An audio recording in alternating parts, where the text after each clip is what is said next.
दोस्तों, जब पार्टी में कुछ बदलाव होता है तो जाहिर सी बात है, कुछ नाराज़ होते हैं, कुछ खुश होते हैं, लेकिन बदलाव इसी का नाम है। कुदरत का भी जब बदलाव होता है, कुदरत भी जब बदलाव दिखाती है तो कुछ नाराज़ होते हैं, कुछ खुश होते हैं, लेकिन अल्टीमेट रिजल्ट उसका हमेशा अच्छा रहता है।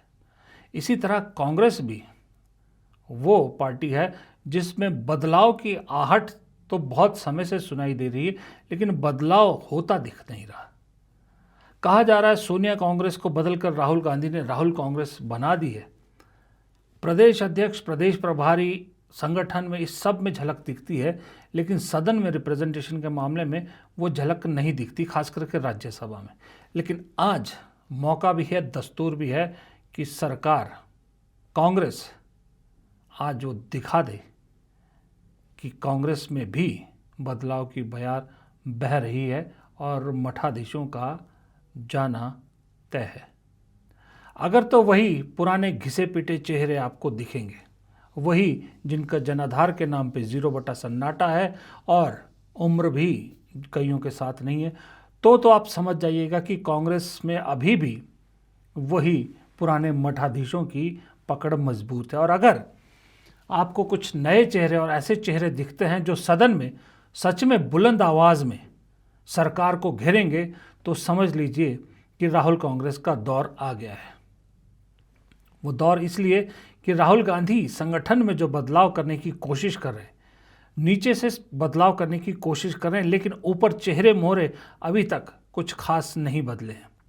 हाँ, प्रदेश प्रभारी राहुल गांधी ने बदले हैं, इंचार्जेस बदले हैं, प्रदेश अध्यक्ष भी अपने हिसाब से रखे हैं, लेकिन जब बात आती है सदन के अंदर जाने की, खास करके राज्यसभा जहां चुनाव नहीं लड़ना पड़ता, पार्टी नॉमिनेट करती है, वहां पर पिछले कई सालों से कांग्रेस ऐसे चेहरे भेज रही है जो सिर्फ एक प्रेजेंटेशन का काम करते हैं, रिप्रेजेंटेशन का काम करते हैं बस।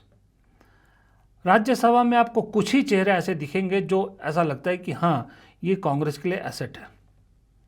आज आप देख लीजिए कौन, अगर आप गिन के देखेंगे तो मल्लिकार्जुन खड़गे, अभिषेक मनु सिंघवी, कुछ हद तक इमरान प्रतापगढ़ी अच्छा बोलते हैं, लेकिन वो बोलते ही हैं सिर्फ, अभी पब्लिक उसमें वोट को कन्वर्ट नहीं कर पाते। और कौन, और कोई मनीष तिवारी तो सॉरी लोकसभा में, माफ़ कीजिएगा, दिग्विजय सिंह है, उन्होंने खुद ही कह दिया कि अब वो राज्यसभा नहीं लौटना चाहते। और कौन सा चेहरा मुझे याद नहीं आता राज्यसभा में।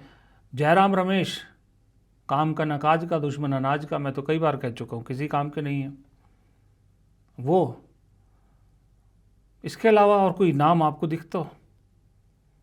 हाँ, लोकसभा में आप आइए, लोकसभा में आपको एक कतार दिखती है पूरी, जिसमें राहुल गांधी, प्रियंका गांधी, मनीष तिवारी, गौरव गोगोई और बहुत सारे नाम हैं, अभी मुझे याद नहीं आ रहे, जो तुरंत आपको दिखते हैं।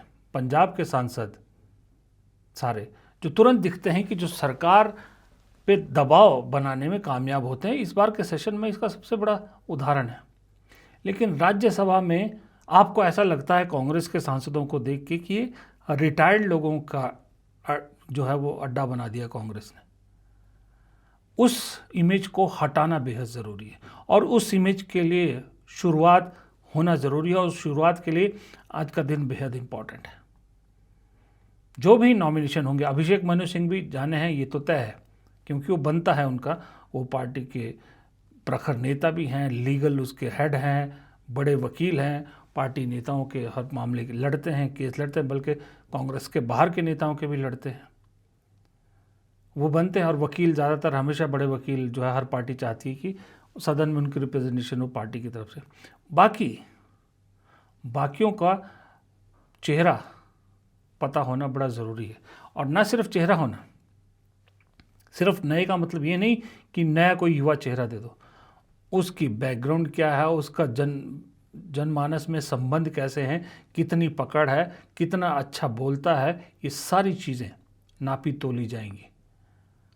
और अगर इसमें राहुल गांधी अपनी छाप छोड़ने में कामयाब हो जाएंगे, तो मैं फिर वही बात दोहरा रहा हूँ कि मठाधीशों को एक साफ संकेत मिल जाएगा कि अब वही अघोषित मार्गदर्शक मंडल में आपके जाने की ज़रूरत है।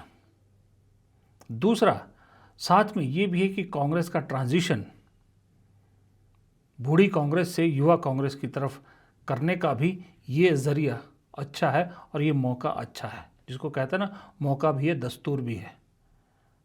लेकिन अगर पुराने ढर्रे पर मैं अपने उस पर कह रहा हूँ कि अगर मुझे वही घिसे पिटे चेहरे या फिर ऐसे चेहरे जिनका सिर्फ और सिर्फ एक कनेक्शन होगा कि किसी बड़े नेता के गुड बुक में है वो, अगर ऐसे चेहरे सदन में पहुंचाए जाते हैं, राज्यसभा में पहुंचते हैं कांग्रेस की तरफ से, तो सही में बताऊं तो मुझे भी कहीं ना कहीं ऐसा लगेगा कि कांग्रेस वही पुरानी कांग्रेस है जो बातें तो बड़ी बड़ी करती है लेकिन हकीकत में कहीं भी कुछ भी बदलती नज़र नहीं आ रही है।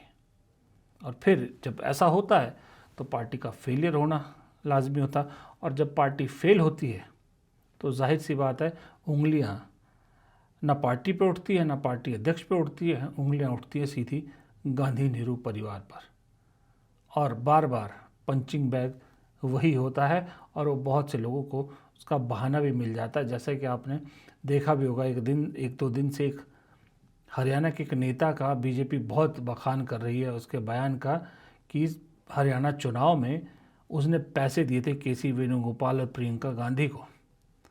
मज़े की बात है, हरियाणा का नेता इस बारे में प्रेस कॉन्फ्रेंस केरल में कर रहा और केरल का मीडिया उसको उठा रहा है। क्यों? क्योंकि वहाँ चुनाव है इसलिए। जब इन सब चीज़ों का कोई असर नहीं पड़ने देना चाहिए संगठन में, तो ज़रूरी है कि संगठन में चेहरे भी ऐसे हों जो ईंट का जवाब पत्थर से दे सकें। फिलहाल इस वीडियो में इतना ही। प्रदीप चौहान को दीजिए इजाज़त। नमस्कार।